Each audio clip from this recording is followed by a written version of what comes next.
السلام علیکم ورحمۃ اللہ وبرکاتہ۔ اللہ تعالیٰ نے سورۃ النجم کی آیات 17 اور 18 میں فرمایا کہ ہمارے نبی کریم صلی اللہ علیہ وآلہ وسلم کی آنکھ وہاں پونجھ کر نہ بٹکی اور نہ حد سے آگے بڑھی، اور انہوں نے اللہ کی بڑی بڑی نشانیوں کو دیکھا۔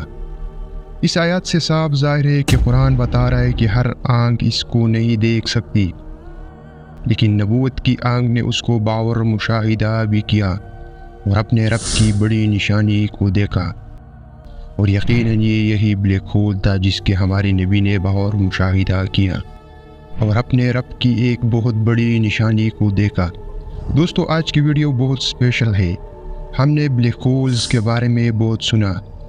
یہ ہلاکی وہ پر اسرار جگہ ہے جس کی گریویٹیشنل فورس ناقابل یقین ہے، جس سے لائٹس اور ریڈیشن بھی بچ نہیں پاتے۔ اس کی گریوٹی اتنی تیز ہے کہ اب تک کئی بلیک ہولز تاروں کو اپنے اندر نگل چکے ہیں۔ پہلے آپ کو بلیک ہول کے بارے میں کچھ بتا دیتا ہوں، پھر واقعی معراج، قرآن مجید اور بلیک ہول کا لنک آپ کو سمجھ آ جائے گا۔ 2011 تک ایسٹروسائنس اس بات کو سمجھنے اور بیان کرنے سے قاصر تھے، اور صرف یہ کہہ دیا تھا کہ سیارے، ستارے بلیک ہول میں گر رہے ہیں، اور اب ایسٹروسائنس نے ایک ایسا بلیک ہول دریافت کیا جو سائز میں بہت بڑا اور فاصلے کے لحاظ سے ہم سے بہت دور ہے۔ بلیک ہول کی ویڈیو آپ ملاحظہ کر سکتے ہیں۔ سن 2016 تک اس بلیک ہول میں ستاروں کے گرنے کی تعداد 3 بتائی جا رہی تھی۔ یہ بلیک ہول زمین سے 13 بلین نوری سال کے فاصلے پر ہے۔ اس بلیک ہول کا اندازہ اس بات سے لگایا جا سکتا ہے کہ اس کا سائز ہمارے سورج سے 800 ملین ٹائمز بڑا ہے۔ فلکیات اور سائنس کے ماہرین کہتے ہیں کہ یہ بلیک ہول کائنات کے آغاز کی فوری بعد ہی اتنا بڑا سائز اختیار کر گیا تھا، اور یہ بھی کہ کائنات کا یہ نیا دریافت شدہ بلیک ہول کی خشاک کے وسط میں ہر مواد کو نگل جاتا ہے۔ سائنسدانوں کی تحقیق پر مبنی رپورٹ میں کہا گیا کہ خلا میں موجود بلیک ہول دراصل دوسری کائنات کے دروازے ہیں، اور یہ بالکل ایک بیری کے درخت کے مشابہ خلا میں قائم ہے، جس کی ابتدا انتہائی باریک یعنی درخت کے تنے کے مشابہ ہوتی ہے، اور درخت کے سر کی طرح اس کا سر بنا ہوتا ہے۔ یہ خلا کا سب سے تاریک حصہ ہوتا ہے۔ ہر انسان کی نظر اس کو نہیں دیکھ سکتی۔ معروف سائنسدان اسٹیفن ہاکنگ نے بھی بلیک ہول کو دوسری کائنات کا دروازہ قرار دیتے ہوئے کہا تھا کہ اگر آپ بلیک ہول میں داخل ہو گئے تو گھبرائیے مت، آپ دوسری کائنات میں داخل ہونے کے لیے تیار ہو جائے۔ تاہم آپ کے لیے یہ ممکن نہیں ہوگا کہ واپس اس کائنات میں آ جائے، کیونکہ بلیک ہول میں اتنی سخت گریویٹیشنل فورس ہے کہ وہ آپ کو آگے لے جائے گی لیکن باہر نہیں آنے دے گی۔ وہ تو پورے کے پورے ستارے نکل جاتا ہے، اور سن 2016 سے لے کر اب تک ایسٹروسائنس نے اس طرح کے 3 واقعات کو ریکارڈ کیا ہے۔ بہرحال سائنس تو آج اس تاریخی کامیابی تک پہنچی ہے، لیکن قرآن مجید جس میں اللہ تعالیٰ کے تمام راز پوشیدہ ہے، اس میں اللہ تعالیٰ نے 1400 سال پہلے ہی ان چیزوں کے بارے میں بتا دیا تھا۔ اللہ تعالیٰ نے بلیک ہول کے بارے میں سورۃ النجم کی آیات 12 سے 18 میں وہ تمام خصوصیات بتائی ہیں جو بلیک ہول کی آج دریافت شدہ خصوصیات کی انتہائی مشابہ ہے، اور ان معلومات نے غیر مسلم سمجھداروں کو اسلامی فیت کے حوالے سے جھنجھوڑ کر رکھ دیا ہے۔ جس وقت اللہ تعالیٰ نے حضرت محمد صلی اللہ علیہ وسلم کو جنت کا اسپیشل نظارہ کروایا، اس وقت کوئی بھی ٹیکنالوجی نہیں تھی جس کا سہارا لے کر حضور اکرم صلی اللہ علیہ وسلم کائنات کا یہ سفر کر سکتے۔ جہاز، راکٹ، اسپیس شپ، انٹرنیٹ، فونز، کسی چیز کا بھی نام و نشان نہیں تھا۔ لیکن اگر آپ اس واقعے کا قریب سے مطالعہ کریں تو آپ کو معلوم ہوگا کہ اس میں بہت سی ایسی معلومات اور کلوزز ہیں جو یہ ثابت کرتے ہیں کہ حضور اکرم صلی اللہ علیہ وسلم جس جگہ پر اترے وہاں کی حیثیت تقریباً ایسے ہی ہے جیسے آج ہم بلیک ہول کے نام سے جانتے ہیں۔ اسلامی عقیدے کے مطابق اللہ تعالیٰ نے نبی کریم صلی اللہ علیہ وسلم کو معراج کروائی اور آسمانوں کے سیر کروائی، جہاں آپ کو جنت اور جہنم کا نظارہ کروایا۔ جبریل علیہ السلام جو کہ اللہ تعالیٰ کے برگزیدہ فرشتوں میں سے ہے اور فرشتوں کے سردار بھی ہے، آپ کو لے کر معراج پر گئے۔ اللہ تعالیٰ نے آپ کو مدینے سے بیت المقدس تک جنتی سواری براق کے ذریعے سفر کروائی۔ جس کی رفتار بجلی کی طرح تیز تھی۔ براق جمع ہے برق کی، اور برق بجلی کو کہتے ہیں۔ اس سواری کی براق کہنے کی وجہ ہی یہی تھی کہ یہ بجلی کی رفتار سے سفر کرواتی تھی۔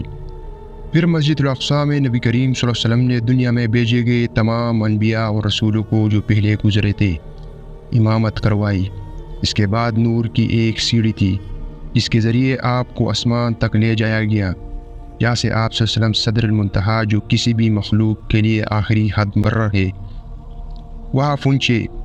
اس جگہ جبریل علیہ السلام فرشتوں کے سردار ہونے کے باوجود وہی قیام فرماتے ہیں اور آگے نہیں جا سکتے ہیں، اور اس سے آگے ان کو جانے کی اجازت بھی نہیں۔ جبریل امین علیہ السلام نے فرمایا، یا رسول اللہ، اس مقام سے آگے مجھے جانے کی اجازت نہیں، اگر میں گیا تو میرے فر جل جائیں گے۔ یہاں سے آگے ایک تخت رپ آپ صلی اللہ علیہ وسلم کی طرف لایا گیا۔ علماء کرام کے مطابق رسول کریم صلی اللہ علیہ وسلم نے ہر قدم پر اتنا فاصلہ طے کیا جتنا آپ پیچھے طے کر کے آئے تھے، اور نبی کریم صلی اللہ علیہ وسلم کی حدیث کے مطابق ایک ایسا مقام آیا کہ اللہ تعالیٰ اور آپ صلی اللہ علیہ وسلم کے درمیان 2 قوسین کا فاصلہ رہ گیا تھا۔ پھر نبی کریم صلی اللہ علیہ وسلم کو معراج کے موقع پر نماز اور روزے بھی عطا کیے گئے، جو کہ آپ صلی اللہ علیہ وسلم کی امت پر فرض کر دیے گئے۔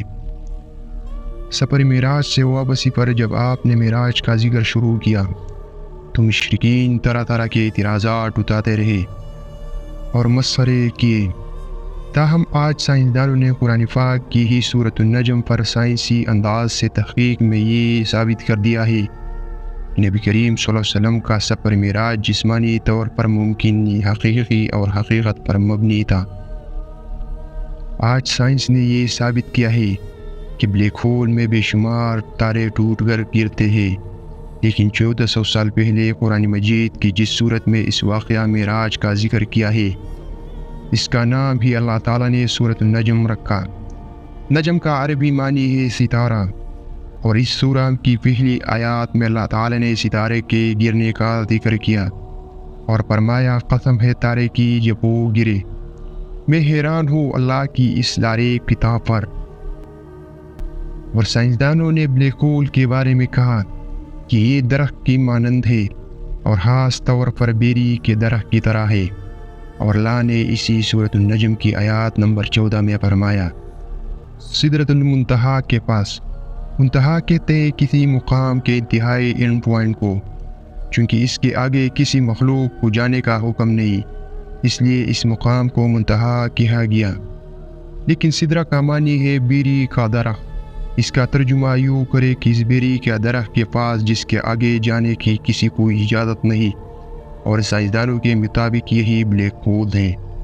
اور اس بلیک ہول سے آگے ہمارے نبی کریم صلی اللہ علیہ وسلم نے تخت رفرف پر بیٹھ کر تنہا سفر کیا تھا۔ مجھے امید ہے کہ آپ لوگوں کو سمجھ آ رہی ہوگی، اور پہلے بتا چکا ہوں کہ اسٹیفن ہاکنگ اور جارج کولین نے بھی یہ کہا تھا کہ بلیک ہول دوسری کائنات میں جانے کا دروازہ ہے، اور اللہ نے قرآن مجید میں اسی سورۃ النجم کی آیات نمبر 15 میں فرمایا کہ اس کے پاس جنت المأوا ہے، اور یہ جنت المأوا ہماری کائنات سے بالکل الگ دنیا ہے جہاں نئی روحیں تیار ہوتی ہیں، یعنی سدرۃ المنتہا کے قریب اس کائنات کے علاوہ ایک اور جہاں ہے جسے جنت المأوا کہتے ہیں، اور جسے سائنسدان کہتے تھے کہ یہ دوسری کائنات میں جانے کا راستہ ہے۔ کیا آپ سوچ سکتے ہیں کہ سائنسدان نے جو تحقیق سن 2011 کے بعد کی اور جس کے اوپر کروڑوں روپے خرچ کیے، اللہ تعالیٰ نے 1400 سال پہلے ہی قرآن مجید میں ہمیں بتا دیا تھا، اور پہلے آپ کو بتا چکا ہوں کہ سائنس کے مطابق اس بلیک ہول کو ہر آنکھ نہیں دیکھ سکتی، اس کی انتہائی سیاہ ہونے کی وجہ سے، اور اس کو بلیک ہول یعنی کالا سوراخ بھی اسی وجہ سے کہا جاتا ہے کیونکہ اس میں روشنی نہیں ہے۔ امید کرتے ہیں کہ ویڈیو آپ کو پسند آئی ہوگی۔ اللہ حافظ۔